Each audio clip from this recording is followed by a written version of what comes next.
ये कहानी है सन 2022 की, जब नवंबर में गेम ऑफ थ्रोन्स ने मेटावर्स में एंट्री की थी।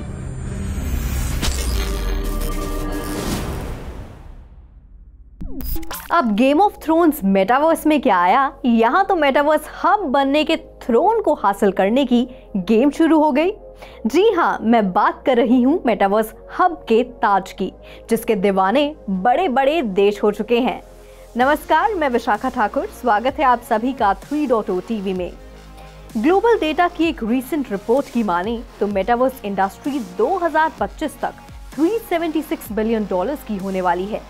मेटावर्स का विषय अभी भी सभी के लिए नया है, लेकिन दुनिया में कुछ देश ऐसे हैं जिन्होंने मेटावर्स की ओर कदम बढ़ाने शुरू कर दिए हैं।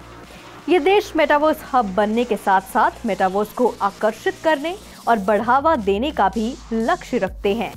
ये देश कौन से हैं? आइए जानते हैं। AR, VR और AI जैसी टेक्नोलॉजीज में लीड लेने वाला चाइना मेटावर्स का ग्लोबल हब बनना चाहता है। Chinese ministry of industry and information technology ने मैन्युफैक्चरिंग जैसे इंडस्ट्रियल एप्लीकेशंस के साथ VR सेक्टर को मिलाने पर 12 पेजेस का एक प्लान पब्लिश किया है, जो देश की इस ट्रेंडिंग टेक्नोलॉजी के साथ बने रहने की इच्छा को दर्शाता है। ग्लोबल डेटा भविष्यवाणी करता है कि मेटावर्स रिलेटेड टेक्नोलॉजीज में इन्वेस्टमेंट की वजह से चाइना मेटावर्स एडवांसमेंट्स का एक ग्लोबल हब बन जाएगा। वैसे चाइनीज कंपनीज पहले ही वाइल्डली सक्सेसफुल हैं। अब टिकटॉक को ही याद कर लीजिए।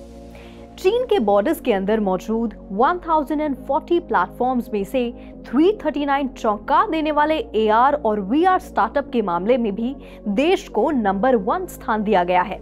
यह अमेरिका और यूरोप में देखी जाने वाली कंपनियों के 2 गुना से भी ज्यादा है। पॉपुलेशन के हिसाब से चीन के सबसे बड़े शहर शंघाई ने हाल ही में एक पॉलिसी पेपर भी जारी किया। शंघाई का एम 1000 से ज्यादा ब्लॉकचेन, क्रिप्टो और मेटावर्स कंपनियों को अट्रैक्ट करने के साथ साथ 2030 तक 40,000 से ज्यादा वर्चुअल जॉब्स प्रोवाइड करना भी है। पिछले साल ये भी खबरें आईं कि शंघाई मेटावर्स प्लेटफॉर्म के लिए अपने सपोर्ट को डबल करने का इरादा रखता है। यही नहीं, शंघाई चीन में एक इम्पोर्टेंट प्लेयर रहा है और चाइना के CBDC रोल आउट का एपिसेंटर भी है। तो मेटावर्स चाइना में बज़वर्ड बन गया है, जहां वो मेटावर्स टाइप एप्स बना रहे हैं और VR और AR सेगमेंट में काफी इन्वेस्टमेंट भी कर रहा है। चाइना की तैयारी जीत की तो हमने देख ली। आइए अब जानते हैं कि दुबई कैसे टक्कर दे रहा है चाइना को। चाइना की तरह दुबई की मेटावर्स स्ट्रैटेजी भी वर्चुअल जॉब्स प्रोवाइड करना चाहती है। Dubai metaverse strategy was launched in जुलाई 2022।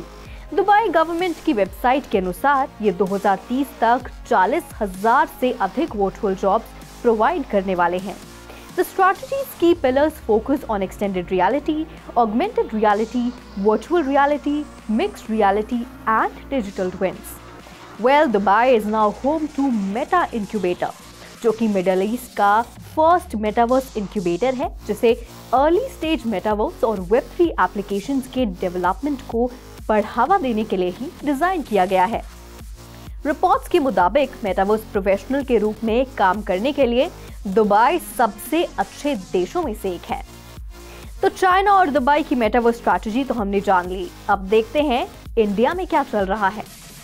बड़ी भारतीय फर्म्स मेटावर्स को अपनाने लगी हैं। महिंद्रा एंड महिंद्रा, तनिष्क और मेक माई ट्रिप जैसी भारतीय कंपनियों ने मेटावर्स स्पेस में एंट्री ली है। इंडिया में कई स्टार्टअप्स हैं जो मेटावर्स टेक्नोलॉजी से रिलेटेड इनोवेटिव सॉल्यूशन बना रहे हैं। इन स्टार्टअप्स को वेंचर कैपिटल फर्म से इन्वेस्टमेंट भी मिल रही है। And now let's listen in to what the co-founder of Tamasha.live, Mr. Saurabh Gupta, has to say about it. I think India is a powerhouse of resources, right? So when IT sector was shaping up, right, India was, one of the leading country to provide all the resources, human resource to the entire world, right?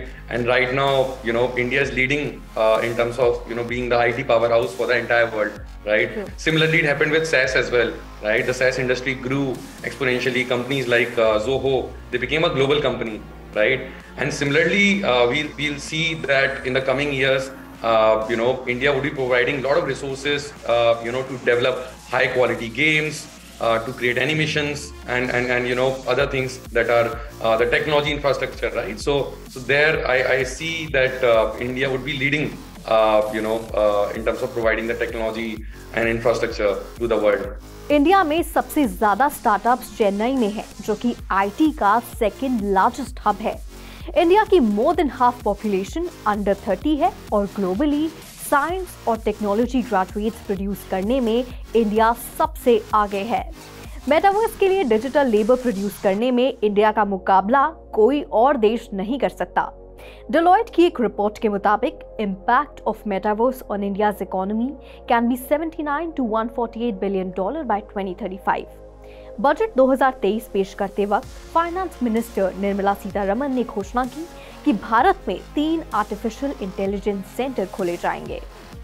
तो मुकाबला टक्कर का लगता है। वैसे south Korea, Israel, USA, Japan, UK, Canada और France भी metaverse hub बनने की रेस में पीछे नहीं है।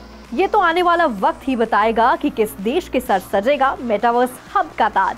तो ऐसी ही इंटरेस्टिंग अपडेट्स के लिए देखते रहिए 3.0 TV। हमारे चैनल को लाइक, शेयर और सब्सक्राइब जरूर करें।